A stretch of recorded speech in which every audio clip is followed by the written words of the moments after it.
ये जो 7 रीज़न मैंने बताए हैं, इन्हीं की वजह से हमारे प्लांट में प्रॉपर ग्रोथ नहीं हो पाती है, फ्लावरिंग नहीं हो पाती है, और अगर ग्रोथ हो रही होती है तो वो जल के खराब हो जाती है और हम समझ ही नहीं पाते हैं कि हमारे प्लांट्स को अचानक क्या हो गया।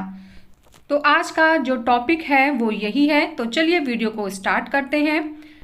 हेलो एवरीवन, कैसे हैं आप सब लोग। लव फॉर गार्डनिंग में आप लोगों का बहुत बहुत स्वागत है।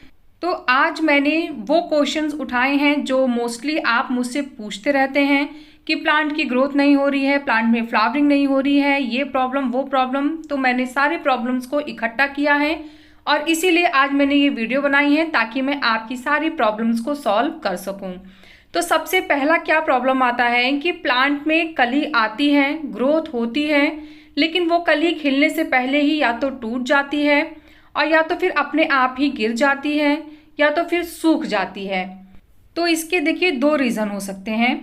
पहला रीज़न तो हो सकता है कि प्लांट में किसी इंसेक्ट का प्रॉब्लम हो गया हो, तो उसके बारे में मैं आगे वीडियो में बात करूंगी। अभी फिलहाल दूसरा जो रीज़न है वो क्या है कि हमारे प्लांट में पोटेशियम की कमी हो गई है।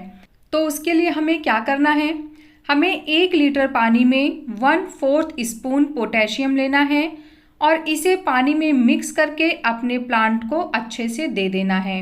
इसे हमें महीने में सिर्फ एक ही बार यूज़ करना है और जब हम इसे यूज़ करेंगे तो इससे हमारे प्लांट में ग्रोथ भी होगी और फ्लावरिंग अच्छी होगी, क्वांटिटी ज़्यादा होगी, और जो हमारे प्लांट में जो फ्लावर खिलता है उसका साइज़ भी अच्छा होगा और प्लांट भी हेल्दी हो जाएगा हमारा।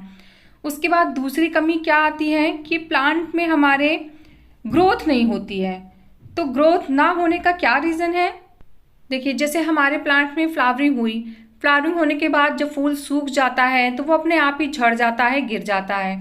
पर हम क्या करते हैं कि हम उसकी प्रूनिंग नहीं करते हैं। यहाँ प्रूनिंग से मतलब हार्ड प्रूनिंग की नहीं है, मैं सॉफ्ट प्रूनिंग की बात कर रही हूँ। वो हमें रेगुलर बेस पे करते रहना चाहिए।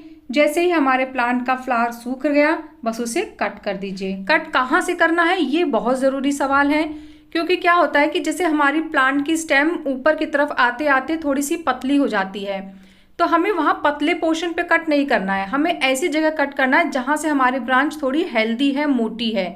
फिर जब आप वहाँ पे कट करेंगे तो वहाँ से जब नई नई ब्रांचेज आएंगी तो वो ब्रांचेज हेल्दी होंगी और उस पर जो फ्लावरिंग होगी वो भी हेल्दी होगी। तो इसीलिए प्रूनिंग करते रहना है। और प्रूनिंग करने के बाद फर्टिलाइज़र कौन सा देना है चलिए मैं आपको वो बता देती हूँ। तो जब हम प्लांट की सॉफ्ट प्रूनिंग करेंगे उसके बाद हमें अपने प्लांट में वर्मी कंपोस्ट या गोबर की खाद, दोनों में से कोई भी कंपोस्ट आप ले सकते हैं, उसको लेके और 2 से 3 मुट्ठी जैसे भी आपका प्लांट का साइज़ है आपको अपने पॉट में डाल देना है। और ये आपके प्लांट की जो न्यू ग्रोथ होती है ना उसको बूस्ट करेगी। उसके बाद अब तीसरी प्रॉब्लम क्या आती है मैं आपको वो बता देती हूँ। जैसे हमारा प्लांट अभी छोटा है, उसकी बहुत हाइट नहीं है, तो ऐसे में प्लांट हमारा बहुत तरीके से ग्रो कर रहा होता है, उसको न्यू शूट्स निकालनी है, उसको बड़ा भी होना है। प्लस जब प्लांट छोटा है तो नेचुरल सी बात है उसकी रूट्स भी अभी कम होंगी, तो हमें उसकी रूट्स को भी डेवलप करना है। तो यहाँ पे हमारा मेन फोकस प्लांट में कलियाँ और मल्टीपल ब्रांचेस ना होके उसकी रूट्स को हेल्दी बनाना है। तो रूट्स हेल्दी बनाने के लिए हमें क्या करना होगा, हमें अपने प्लांट में फॉस्फोरस देना होगा जो कि बोन मील में बहुत ही अच्छी मात्रा में पाया जाता है। तो आपको देना कितना है, अगर आपका प्लांट छोटा है तो आप 1/2 स्पून दीजिएगा और अगर आपका प्लांट बड़ा है तो आप यहाँ पे 1 स्पून महीने में एक बार दे सकते हैं। फिर चौथी प्रॉब्लम क्या आती है वो ये है कि हमारे प्लांट्स में न्यू ग्रोथ होती है लेकिन थोड़े ही दिनों बाद वो अचानक जलने लगती है, अपने आप ही सूख जाती है और हम नहीं समझ पाते कि ये क्यों हो रहा है। तो इसके 2 रीज़न हैं। एक तो बहुत ज़्यादा गर्मी पड़ रही होगी, तो जब गर्मी पड़ रही है तो हमें सिर्फ सब्र रखना है, पेशेंस रखना है और अच्छे मौसम का इंतज़ार करना है। लेकिन अगर फिर भी जल रही है, मौसम टेम्परेचर ठीक है, तो फिर वहाँ पे आपको सीवीड का लिक्विड फर्टिलाइज़र देना है। ये छोटी ग्रोथ को बहुत ही अच्छे से एनर्जी देती है, प्लांट की ग्रोथ बहुत अच्छी हो जाती है। ऑर्गेनिकल फर्टिलाइज़र है और इसको यूज़ कैसे करना है इससे रिलेटेड वीडियो मैं पहले ही बना चुकी हूँ, तो मैं आई बटन पे लिंक लगा दूंगी, आप देखिएगा। और हाँ, अगर आपको गार्डनिंग से रिलेटेड कोई भी सामान चाहिए, चाहे वो फर्टिलाइज़र हो चाहे और कोई सामान, तो मैं डिस्क्रिप्शन बॉक्स में अमेज़ॉन गार्डनिंग स्टोर का लिंक डाल दूंगी, आप वहां से कोई भी फर्टिलाइज़र ले सकते हैं बहुत ही आसानी से। फिर पांचवी प्रॉब्लम क्या आती है, हमारे प्लांट में इंसेक्ट लग जाते हैं। इंसेक्ट से भी हमारे प्लांट की ग्रोथ अच्छी नहीं हो पाती है। हमारे प्लांट्स की जो न्यू ग्रोथ होती है, इंसेक्ट ज़्यादातर उसी पे अटैक करते हैं, और जब प्लांट की न्यू ग्रोथ ही नहीं पनप पाएगी तो नेचुरल सी बात है, प्लांट में ग्रोथ नहीं होगी, प्लांट की फ्लावरिंग नहीं होगी, प्लांट में कोई भी इम्प्रूवमेंट नहीं हो पाएगा। तो इस प्रॉब्लम को अपने प्लांट से दूर करने के लिए हमें एक अच्छा इंसेक्टिसाइड का स्प्रे अपने प्लांट पर 15 दिन में एक बार रेगुलर बेस पे करना होगा। चाहे आपके प्लांट में इंसेक्ट लगे हों और चाहे ना लगे हों, आपको स्प्रे 15 दिन में एक बार ज़रूर कर देना है। फिर 6th प्रॉब्लम क्या आती है, ये क्वेश्चन अक्सर पूछा जाता है मुझसे कि मैम हमने अपने प्लांट को अच्छे से फर्टिलाइज़र दिया है, हम उसकी केयर भी कर रहे हैं, फिर भी हमारे प्लांट में फ्लावरिंग नहीं हो रही है। तो जो रीज़न्स मैंने बताए हैं उनके अलावा एक बड़ा रीज़न और हो सकता है कि हम अपने प्लांट को प्रॉपर सनलाइट नहीं दे रहे हैं। प्रॉपर सनलाइट देने का मतलब है कि हर प्लांट की अलग अलग रिक्वायरमेंट होती है, उसी हिसाब से हमें उसे प्रॉपर सनलाइट भी देनी होती है। कुछ प्लांट्स को दिन भर की सनलाइट चाहिए तो कुछ प्लांट्स को 4 से 5 घंटे की सनलाइट चाहिए, और कुछ प्लांट्स ऐसे होते हैं जो 1 ही 2 घंटे की सनलाइट में ही अच्छे से ग्रो करते हैं। पर जो फ्लावरिंग प्लांट होते हैं, मोस्टली उन प्लांट्स में आपको सनलाइट अच्छी देनी पड़ेगी, चाहे आप उन्हें कितना भी फर्टिलाइज़र दीजिए, कितनी भी केयर करिए, पर सनलाइट आपको प्रॉपर जितनी उन्हें चाहिए आपको देनी ही पड़ेगी। चलिए अब 7वीं प्रॉब्लम की बात करते हैं। तो ये जो प्रॉब्लम है ये हमें तब सही करनी है जब हम अपने प्लांट को रीपॉट करते हैं। मतलब मेरे कहने का है कि जैसे हमारा प्लांट जिस भी टाइप का है, हमें उसी तरीके से उसकी पॉटिंग मिक्स बनानी होगी।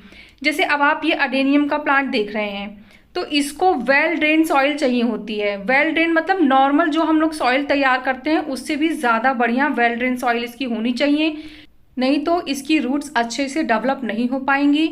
और अगर सॉइल वेल ड्रेन नहीं होगी तो इसकी रूट्स और इसका जो ऊपर का पोर्शन होता है जिसको हम कॉडेक्स कहते हैं, ये गलने लगता है, सड़ने लगता है, रूट्स खराब हो जाती हैं। तो इसलिए इसको हमें वेल ड्रेन सॉइल देनी होती है। तो इसी तरीके से हर प्लांट की एक अलग सॉइल तैयार करनी पड़ती है, तो आपको उसको एक अच्छी सॉइल मिक्स देनी होगी। और रिपॉटिंग करते समय हमें ध्यान रखना होगा कि जिस पॉट में हम अपने प्लांट को रिपॉट कर रहे हैं उसका ड्रेनेज होल प्रॉपर से ठीक है या नहीं है। तो रिपॉटिंग का भी हमारे प्लांट की ग्रोथ पे बहुत ज़्यादा असर होता है। अगर हमारे प्लांट की रिपॉटिंग अच्छी तरीके से नहीं होगी, उसका सॉइल मीडिया उसके हिसाब से नहीं तैयार होगा, तो भी प्लांट की ग्रोथ रुक जाएगी और हो सकता है प्लांट हमारा खराब भी हो जाए।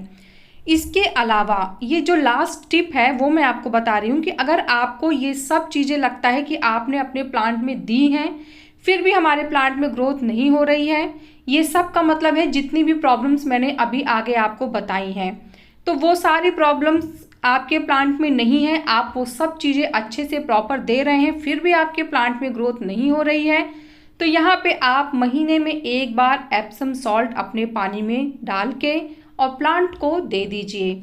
इससे आपके प्लांट की रुकी हुई ग्रोथ स्टार्ट हो जाएगी।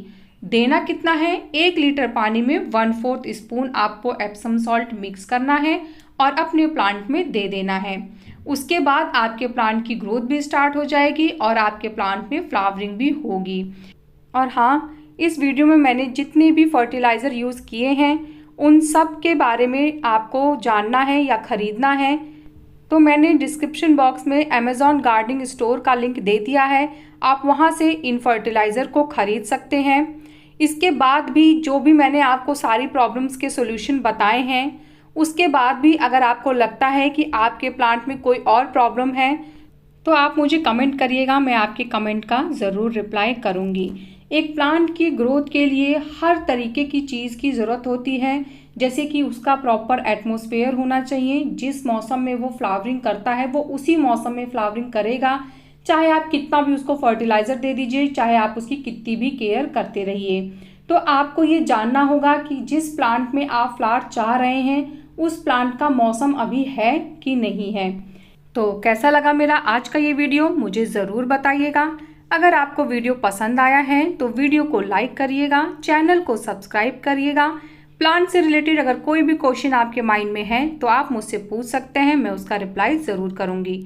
मिलते हैं फिर नेक्स्ट वीडियो में, तब तक के लिए बाय, टेक केयर।